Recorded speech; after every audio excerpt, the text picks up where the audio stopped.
కుటుంబ విలువల్లో మీరు తప్పకుండా గమనించవలసినది, తల్లి తండ్రి ఎంత గొప్పవాళ్ళో మీ తోబుట్టువులు కూడా అంతే గొప్పవాళ్ళు. మీ కన్నా ముందు పుట్టిన అన్నని గౌరవించాలి, మీకన్నా వెనక పుట్టిన వాళ్ళని మీరు అంత ప్రేమించగలగాలి. ఒక్కొక్క వ్యక్తి యొక్క జీవితం చెక్కబడడానికి కారణం ఒక్కొక్కసారి తోబుట్టువులు అవుతారు. ఎక్కడికి వెళ్ళినా స్నేహితులు దొరకచ్చు, ఎక్కడికి వెళ్ళినా బంధువులు ఉండొచ్చు. దేశే దేశే కలత్రాణి దేశే దేశే చ బాంధవాహ తంతు దేశం నపశ్యామి ఎత్ర భ్రాత సహోదర అంటాడు రామాయణంలో రాముడు.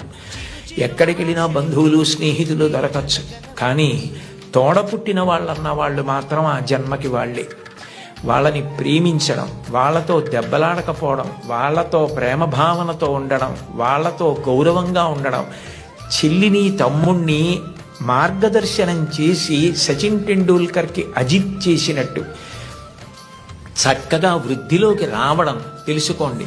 తోబుట్టువులను నిర్లక్ష్యం చేయడం, మా అన్నయ్యతో నాకు మాటలు లేవండి, మా తమ్ముడితో నాకు మాటలు లేవండి, మా అక్కతో నాకు మాటలు లేవండి, ఈ మాట అనడం చాలా దారుణం.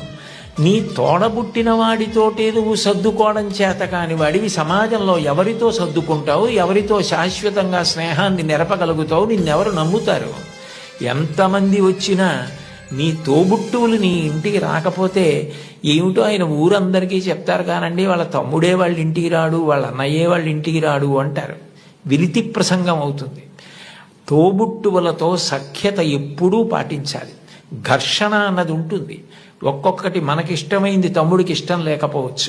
ఏది ఇష్టం లేదో దాన్ని పరిహరించండి. ప్రేమగా ఉండడం, ప్రేమ పంచడం, అందరితో కలిసిమెలిసి ఉండడం బాగా నేర్చుకోండి. కుటుంబంలో మీరు ఏది నేర్చుకున్నారో అదే ముందుకొచ్చి పెద్దదవుతుంది సమాజంలో.